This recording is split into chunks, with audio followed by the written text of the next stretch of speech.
Salut à tous, c'est Faustin, bienvenue sur ma chaîne YouTube. Aujourd'hui, j'ai décidé de reprendre le concept que je faisais au départ sur cette chaîne, à savoir les courtes capsules vidéo où je vous présente des astuces pour progresser en trading. Aujourd'hui, je vais vous parler des rebonds en trading et des cassures en trading et je vais vous montrer qu'il faut plutôt, sur les indices et les matières premières, travailler les rebonds que les cassures de niveau. Je vais vous expliquer ça tout de suite. Mais avant ça, comme d'habitude, n'oubliez pas de vous abonner à la chaîne YouTube. Et si vous avez des questions, mettez-les bien sûr dans les commentaires, je prendrai le temps d'y répondre. Alors ici, je suis sur la plateforme MetaTrader. Vous pouvez faire du trading avec les supports et les résistances sur n'importe quelle plateforme de trading.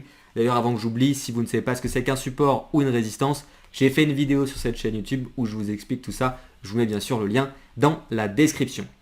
Alors moi, sur les indices, vous le savez, je préfère toujours acheter les indices car les indices sur 10 ans, 20 ans, 30 ans, c'est ultra haussier car dans un indice boursier, on a les entreprises les plus performantes, donc c'est vraiment une structure acheteur. Donc déjà, en ce sens, c'est plus intelligent de travailler les rebonds.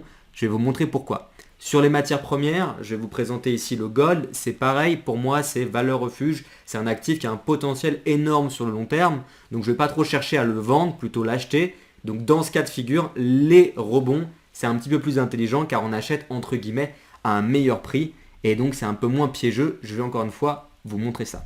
Donc ça c'est juste la base de la base lorsqu'on trade les indices et certaines matières premières, notamment comme les métaux précieux, à savoir le gold ou le silver. Alors ici je suis sur le DAX. Si on veut mettre en place une stratégie donc de breakout, de cassure ou de rebond, vous devez avoir des niveaux de prix.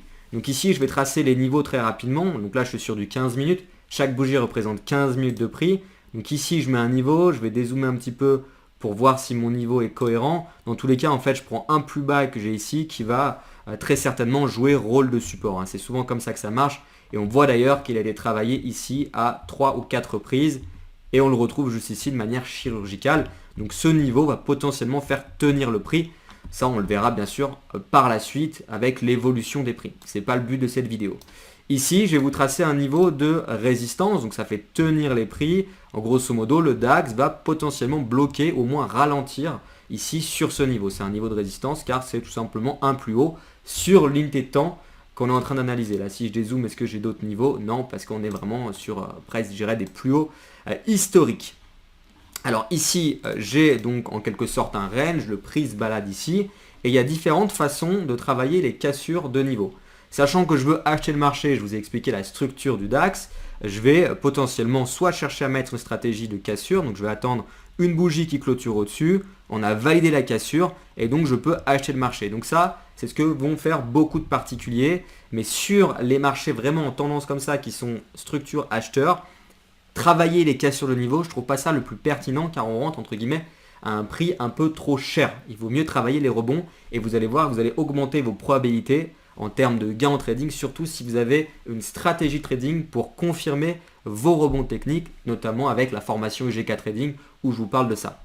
Sinon ici, on a le niveau de support qui va potentiellement faire tenir le prix. Je vous ai montré que ce niveau n'est pas tracé bêtement, il est logique. En revanche, c'est de la même manière, si on veut travailler un rebond, il faut quand même avoir un signal. Donc ça, c'est encore une fois une idée de stratégie. Mais étant donné qu'on est sur un marché qui est à la hausse et de structure acheteur, si on travaille ici les rebonds, dans tous les cas, on aura un bien meilleur niveau de prix que si on trace les cassures. Et moi, je l'ai remarqué, quand on travaille les rebonds, on voit beaucoup plus facilement si le rebond a lieu, notamment avec des avalements haussiers à titre d'exemple, donc des figures de chandelier. À l'inverse, quand on travaille ici les cassures vraiment de manière agressive, c'est-à-dire on a la bougie ici, il y a aussi une question d'interprétation. Est-ce que le corps de la bougie a suffisamment cassé ce niveau? Parce qu'il faut savoir que les niveaux de prix, les supports, les résistances, c'est pas tout le temps de manière chirurgicale, c'est pas tout le temps super propre. Et sachant qu'il y a une raison d'interprétation, c'est un peu compliqué. Et donc souvent les particuliers vont se dire ça a cassé. Un autre trader va dire ça n'a pas cassé réellement parce que voilà, etc. Et donc au final, on prend des moins bons trades. Donc c'est pour ça que sachant que c'est acheteur, je me répète, il vaut mieux travailler les rebonds. Et en plus de ça, c'est plus simple à travailler. Après, certains d'entre vous vont me dire oui, mais parfois là, ce niveau il va être cassé et ça va être intéressant d'acheter. Oui, mais dans ce cas-là, travaillez ce niveau de résistance, non pas en tant que cassure, mais en tant que rebond, car ce niveau de résistance va potentiellement devenir support quand on va avoir ce qu'on appelle le pullback. C'est-à-dire on va casser, mais on ne rentre pas nécessairement agressivement sur le marché. On attend éventuellement un retour type pullback et une bougie avec une validation, tout simplement, encore une fois, avec votre méthode pour valider ici le rebond technique. Donc ça, c'est pour moi une erreur qui est faite par les particuliers, c'est de travailler les cassures de niveau sur des marchés comme les indices ou les matières premières. C'est pas la meilleure chose à faire. Soit on attend le pullback si on veut entre guillemets faire des stratégies de breakout, ou soit on travaille les rebonds, car sachant que c'est haussier, on achète à un meilleur niveau de prix.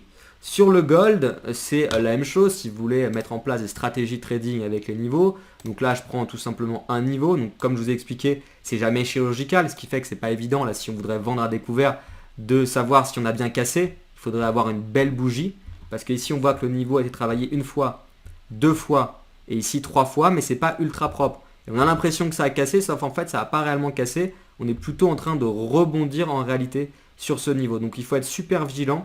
C'est pour ça qu'encore une fois, sur les indices et les matières premières qui ont une structure à l'achat, vaut mieux travailler les rebonds dans ce sens-là et vous allez éviter de vous faire piéger. Ici, c'est pareil, on a un niveau, mais cette fois-ci de résistance qui n'est pas chirurgical, qui est assez propre. Certains vont mettre en place des stratégies de break, mais les breaks, en réalité, on est en haut du range, donc on est sur, entre guillemets, un prix un peu plus cher que si on va travailler un rebond. Sauf qu'ensuite, c'est vrai, cette cassure de niveau, et ce niveau pourra éventuellement devenir support et non pas résistance avec le pullback et donc on travaille les rebonds. Voilà, grosso modo, je voulais juste vous donner un petit peu ma façon de penser par rapport au trading de niveau. Privilégiez à mon sens surtout si vous débutez les rebonds, car les rebonds, vous pouvez les trouver assez facilement simplement avec des avalements, alors que les cassures de niveau, c'est un peu plus dur à trouver, il y a une notion d'interprétation. J'espère que cette vidéo est claire, j'espère que ça va vous aider. Si c'est pas clair, n'hésitez pas à me le dire dans les commentaires. Si vous avez des questions, je réponds bien sûr à tout. N'hésitez pas également si vous souhaitez apprendre une méthode de trading, en l'occurrence ma stratégie trading. Vous avez ici le lien vers la formation UGK Trading. À noter que vous avez des places gratuites sous réserve d'éligibilité. Donc allez voir tout de suite ce lien. Je vous dis à plus tard et surtout, comme d'habitude, soyez prudents sur les marchés financiers.